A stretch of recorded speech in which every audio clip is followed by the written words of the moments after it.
gear. I step on the brakes, leave the brakes on, then turn and I brake once again towards the clipping point. Then the car starts to slide. With this kind of drifting, I concentrate on the front and rear brake balance. If only the front brakes work and the rear don't, it's impossible to brake drift. You can't control the shifting weight of the car if only the front brakes work.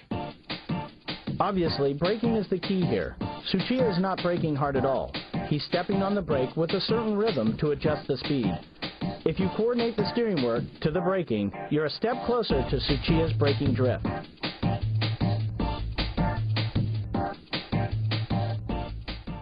Remember the rhythm of your right foot should be brake, brake, brake, brake, gas.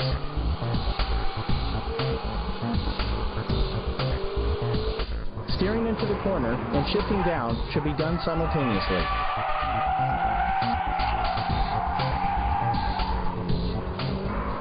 Next up is the fake drift, where you create large weight transition by force.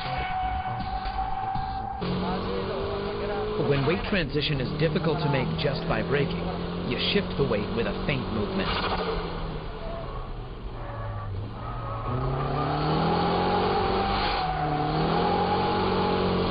Quickly steer like this, and at this point, my foot is off the gas. And when I juke the car like this, the car bounces back with the weight, and that's when I step on the gas pedal. It's just like a pendulum, and you use that return force to make the weight transition.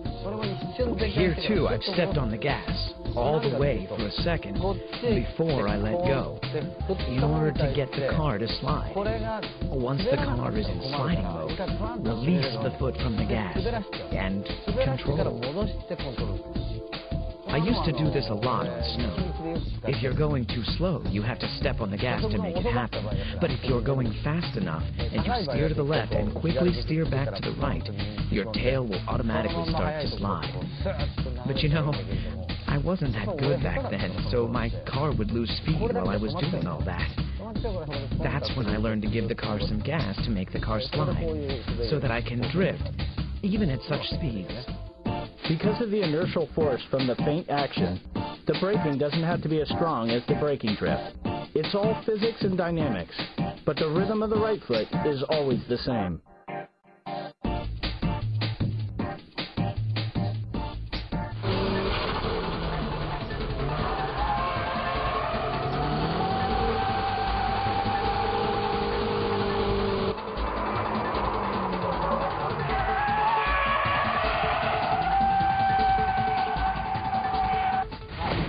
Okay, shall we try this dynamic drifting?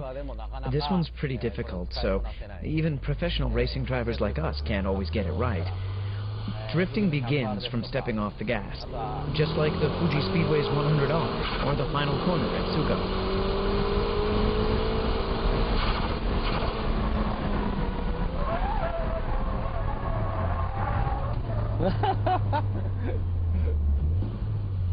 Unbelievable. That was awesome. It's so tempting to brake. Here in Ebisu, this 100R corner is a third gear corner. You step on the gas all the way in third gear. Then the difficult part is where you release your foot from the gas pedal for a second. You're coming in with enough speed in third gear. Steer into the corner, and the moment you release the gas, you start to slide. On this particular track, you need to get ready for the final corner at this point and slow down. But for now, we'll ignore that to show you guys this dynamic drifting. So when you release the gas, your tail will slide. Then you just counter steer and control. I use this a lot at the Fuji Speedway's 100R corner. I charge in without braking and just instantly let go of the gas. And when the tail starts to drift, I just counter steer and slam on the gas as I exit the corner. You do this at the final corner at Tsugo. There are some cars that can plunge into the corner without braking at all. In a Miata, you can dynamic drift at Maze, go right in at full speed, and by releasing the throttle, you can initiate the tail slide. From there, it's just counter steering and stepping on the gas again at the exit. And that's what I call dynamic drifting. This is an example of not how he stepped off the gas, but how Tsuchiya was able to avoid crashing. His lightning-quick steering work is simply unbelievable.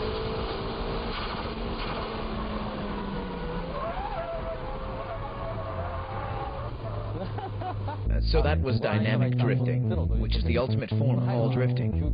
That wraps up the 6 basic techniques of drifting. I won't recommend the dynamic drifting at the early stages of learning how to drift, since it can be dangerous. With the mastering of all these 6 basic techniques, you too will be able to drift like a pro. The first thing you have to do if you want to take up drifting is not to be afraid. Try to have fun. Don't think too much about weight transition, dynamic drifting, and your suspension setup.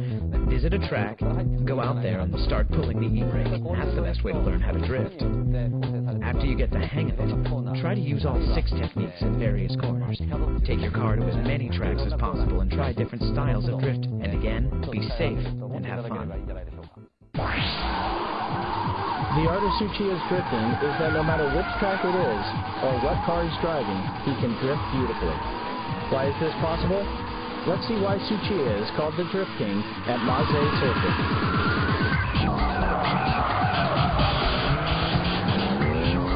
We're at Maze Circuit in Niigata Prefecture. I hope you understood the basic techniques that I showed you at Ebisu. Here at Maze, we're going to be applying those basic techniques to high-level drifting. As you can see from the track layout, Maze Circuit is composed of many types of corners, from low to mid-speed corners to high-speed corners, where I can show you the e-brake drifting, power-over drifting, and dynamic drifting. Well, the dynamic is too dangerous here, so we'll try a combination of the brake drifting and dynamic. And we'll show you how to do this with various types of cars, actual cars that you might own. I'll show you how to drift with cars that won't turn well, or have strong oversteer, or even cars with very little power. Here is a demo run by Tsuchiya in a nicely tuned S14 Sylvia. I have to warm up my tires first. This slightly wet condition can make the car oversteer or understeer in certain corners. So, let's warm up the tires and the brakes first. How will Tsuchiya control his S14 on this surface? The G-ball will indicate the weight transition at each corner.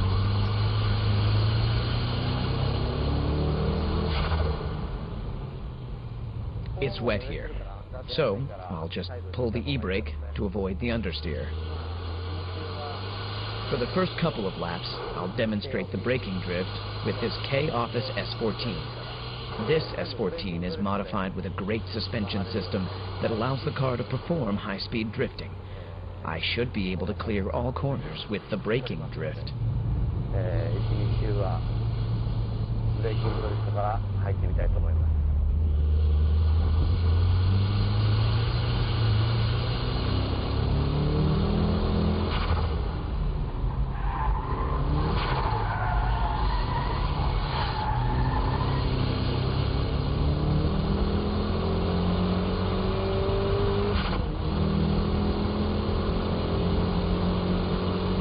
You know, no matter which track you're at, which corner you're going through, what you have to do is basically the same.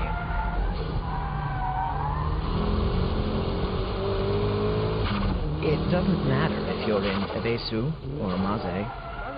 It's the same thing.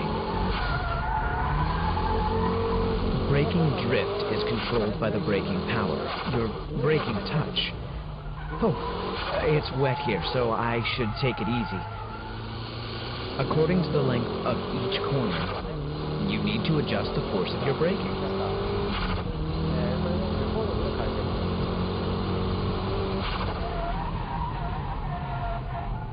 I went into that corner too fast.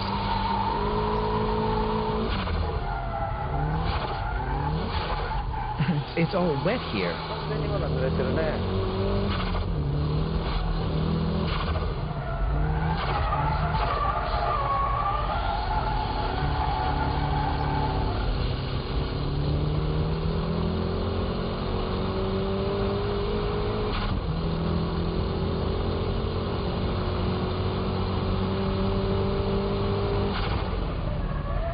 See?